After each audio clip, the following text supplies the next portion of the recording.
Bien, en este caso lo que vamos a hacer es calcular las cargas provenientes del viento, es decir, la acción del viento en la cubierta inclinada de esta construcción. Es decir, en esta cubierta inclinada lo que nosotros vamos a hacer es calcular cuál es la acción del viento. Para eso vamos a tener en cuenta los datos del edificio. Tenemos un edificio en provincia de Buenos Aires con una topografía homogénea, quiere decir que el terreno es llano. Las dimensiones ya las vimos, 8×6 en planta. Bien, ¿qué es lo que vamos a hacer? En este caso no vamos a calcular la carga del viento con el reglamento CIRSOC 102, sino que vamos a usar otra tabla de otro autor.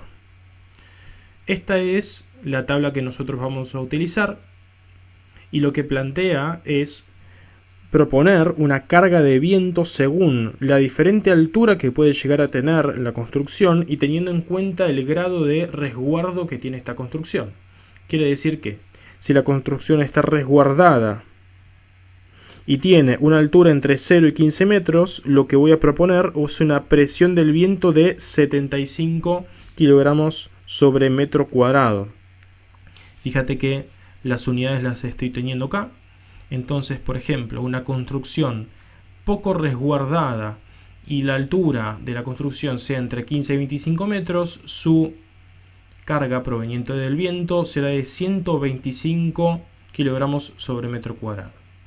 La singularidad que tiene este caso, esta tabla, implica que hay que utilizar una fórmula que es esta, que implica que la presión normal que se va a generar sobre el faldón va a ser la presión del viento que proviene de esta tabla por el seno cuadrado, es decir, todo este resultado del cuadrado, del ángulo de la cubierta más 10 grados. ¿Por qué es esto? Porque lo que está proponiendo esta tabla es una carga de viento con el viento que está inclinado 10 grados con respecto a la horizontal. Bien, por ejemplo, entonces, en nuestro caso, lo que estamos teniendo es una cubierta inclinada que está 30 grados con respecto a la horizontal. Motivo por el cual nuestro ángulo de referencia va a ser 30 grados. Bien, nuestra construcción tiene un máximo de altura de 6,46 metros. Motivo por el cual está entre los 0 y los 15 metros y lo vamos a asumir como poco resguardada, motivo por el cual la presión del viento que vamos a tener es de 100 kilogramos sobre metro cuadrado. Eso implica que al hacer la fórmula que propone la tabla, es decir, la presión del viento por el seno del ángulo más 10 grados y todo eso al cuadrado, siendo esta presión del viento la que se sacó de la tabla, que fueron 100, insisto con esto, de acá salieron los 100, estos son 100 kilogramos sobre metro cuadrado, el seno de 30 grados más 10 grados, esta cuenta da 41,32 kilos sobre metro cuadrado. Y al final entonces, en definitiva, lo que se va a plantear es una carga distribuida en toda la cubierta que va a ser de 41,32 kilogramos sobre metro cuadrado, teniendo en cuenta que esta carga es normal al plano de la cubierta. Implica que si yo tengo el plano de la cubierta, acá tengo la carga, es normal, acá tengo 90 grados. 90 grados. Bien. Teniendo en cuenta esto, justifico por qué sería la fórmula utilizada, es decir, que la presión normal es igual a la presión del viento más 10 grados. Y eso es debido, como dije antes, a que la presión que se está generando con el viento, se considera como 10 grados más con respecto a la horizontal. Acá tengo, por ejemplo, el esquema. Quiere decir que si yo tengo la horizontal que es esta,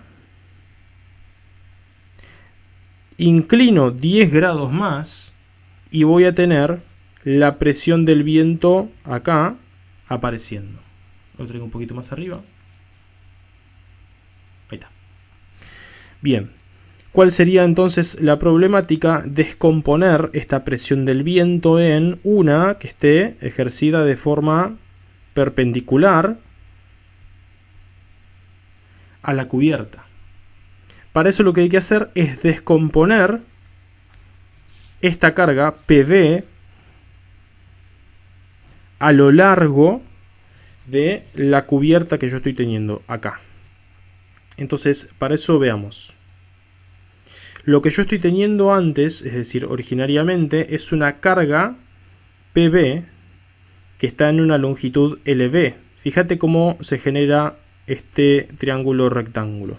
Yo tenía acá la horizontal y lo incliné 10 grados con respecto a la horizontal. Ahí estoy teniendo la carga.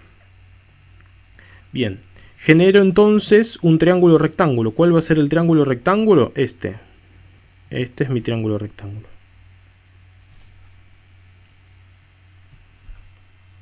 En este triángulo rectángulo yo voy a tener que 30 grados más 10 grados es este ángulo. En primer lugar, lo que voy a hacer es proyectar la carga distribuida PV a lo largo de la longitud L. Es decir, lo que voy a hacer es tener la longitud L y voy a proyectar esta carga distribuida a lo largo de la longitud L. Fíjate que la carga distribuida que yo estoy teniendo acá no tiene las fuerzas perpendiculares al eje de la barra. Quiere decir que yo no tengo la fuerza perpendicular, sino que la tengo con el mismo ángulo que está cayendo. ¿Cómo hago esto? Bien fácil. Yo tengo que la carga PV, que es la carga del viento, multiplicada por LV, es decir, la resultante de esta carga distribuida por esta longitud, tiene que valer lo mismo a una nueva carga distribuida que se proyecte en esta longitud, la longitud L, por su longitud L. Motivo por el cual ahora le voy a poner PV, voy a usar la misma nomenclatura, PVI, multiplicado por L. Ahora lo que voy a hacer es despejar PVI. Es igual a la presión del viento por la longitud LV sobre L. Bien, eso lo voy a dejar ahí. Y ahora lo que voy a tener en cuenta es que este triángulo que se generó es un triángulo rectángulo, motivo por el cual el ángulo que estoy teniendo acá son 30 grados más 10 grados y acá tengo 90 grados. Motivo por el cual lo que puedo asumir es que la longitud LV es igual a la longitud L, esto es una L, por el seno de 30 grados más 10 grados. Bien. En principio tengo esta carga de acá y tengo esta carga, esta longitud L acá. Voy a ver cómo sigo. Yo voy a tener, empiezo a dibujar acá, voy a tener la longitud y voy a tener acá la carga que no va a estar a 90 grados con respecto a ese faldón. Ahora bien, ¿qué es lo que voy a hacer? Primero voy a escribir este ángulo. Acá tengo 30 grados más 10 grados. Voy a descomponer esta carga distribuida en dos. Una que sea perpendicular, que es la que me va a interesar, al eje de la barra, que es esta, que la voy a llamar presión normal. Y otra que sea paralela al eje de la barra, que la puedo llamar presión paralela.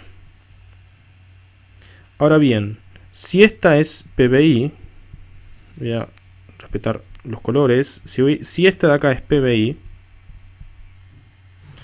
PN es igual a PVI por el seno de 30 grados más 10 grados.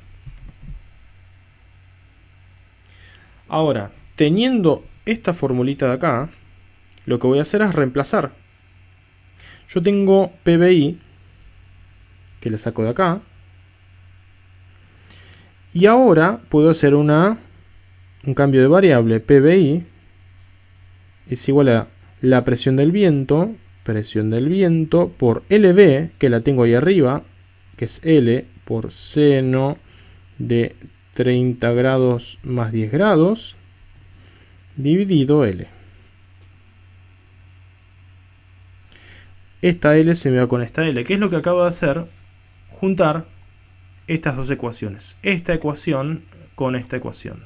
Finalmente me queda que la presión PBI, que es PBI, es esta que estoy teniendo acá, vale la presión del viento por el seno de 30 grados más 10 grados. Bien, eso lo voy a meter acá, motivo por el cual tengo que la presión normal es igual a PB por seno de 30 grados más 10 grados por esto de acá, que es lo mismo, el seno de 30 grados más 10 grados. Finalmente me queda que la presión normal es igual a la presión del viento por el seno de 30 grados más 10 grados al cuadrado. Bien, esto escrito de una forma más prolija lo tengo acá. Lo que hice entonces fue proyectar la carga PB a lo largo de la longitud de la cubierta, que me queda PBI. Encontré cuánto vale la longitud de LB en función de L, y finalmente PBI me queda PB por seno del ángulo más 10. Y finalmente lo que hice fue llegar a esta carga distribuida, que es la presión normal, que vale la presión del viento por el seno del ángulo más 10 grados. Bien, en este caso entonces solo fue una demostración de la fórmula utilizada, es decir, por qué se utiliza presión normal, que es igual a presión del viento por el seno cuadrado del ángulo más 10 grados. Se entra a esta tabla, entonces finalmente se saca cuál es la presión que se está generando y después se calcula cuál es la presión normal con esa fórmula de ahí.